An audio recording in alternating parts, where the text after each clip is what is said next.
Խորհրդաշանի հանրակացարանների վթարային շենքերի բնակիչներն են, ում արդեն 4-րդ կարգի վթարային շենքեր են իրենցը։ Մենք բազմիցս եղել ենք նրանց շենքերում, պայմանները մեղմ ասած վատն են, շատ վատն են, շենքը ամբողջությամբ փլվում է, կտորներից դուրս ձեռք ենք տալիս, փշրվում, թափվում է պատերը եւ ամբողջությամբ խոնավ։ 23 թվականի ընտրությունների ժամանակ ուրեմն այս իշխանության ներկայացուցիչները բնակիչներին խոստացել են, որ ամենաշատը 1.5 տարվա ընթացքում պետք է տեղափոխվեն բնակիչների նոր բնակարաններ, բայց արդեն համարյա հեսա 2 տարի է լինում, բնակիչները չեն տեղափոխվել եւ այս ընթացքում մենք էլ նրանց հետ բազմիցս դիմել ենք կառավարություն եւ քաղաքապետարան, որ ինչ որ մի շարժ լինի, անընդհատ ձգձգում են, ինչ-որ տարբեր պատճառներով ձգձգում են այս մարդկանց հարցը, այսօր էլ առավոտվանից քաղաքացիները, բնակիչները եկել են կառավարության շենք,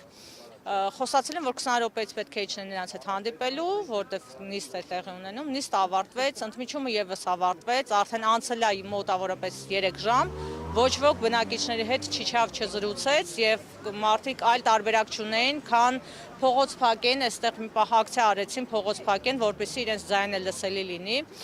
Ուղղակի,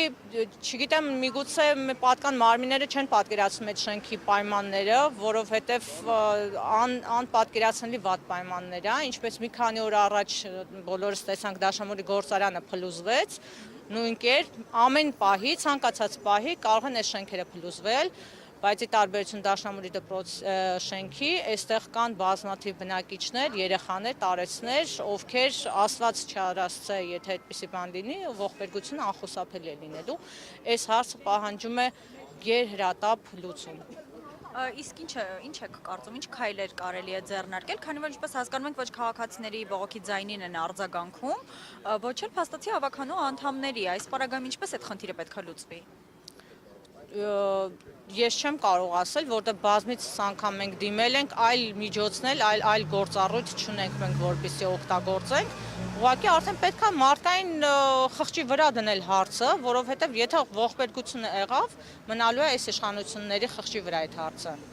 Կարելի է ասել, քաղաքային իշխանությունը եւ առհասարակ երկրի իշխանությունը պարզապես հրաժարվում է լուծել նշել բնակիչների հարցը։ Գիտեք ինչ, իրենք ուղղակիորեն չեն հրաժարվում, բայց ձգձգում են անհասկանալի պատճառներով։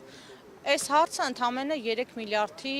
պատմություն է, իսկ կարծում եմ բոլորս էլ վստահ ենք, որ կառավարությունը միանշանակ մի քանի անգամ ավել գումար ունի, քան այդ 3 միլիարդն է եւ շատ հեշտությամբ այս հարցը կարելի է շատ արագ լուծել։ Իսկ թե ինչու՞մ է կայանում այս ձգձգելու պատճառը, ես չեմ կարող ասել։ Դրա համար միգուցե մեկը իջներ, մարդկանց հետ զրուցեր, որևէ բացատրություն տար եւ քաղաքացիների համար, բնակիչների համար եւ մեր համար հասկանալի լիներ պատճառը, բայց ոչ ոք չի բարեհաճում եւ ոչ մի բան չի խոսում, ոչ բնակիչների հետ, ոչ էլ մեր հետ։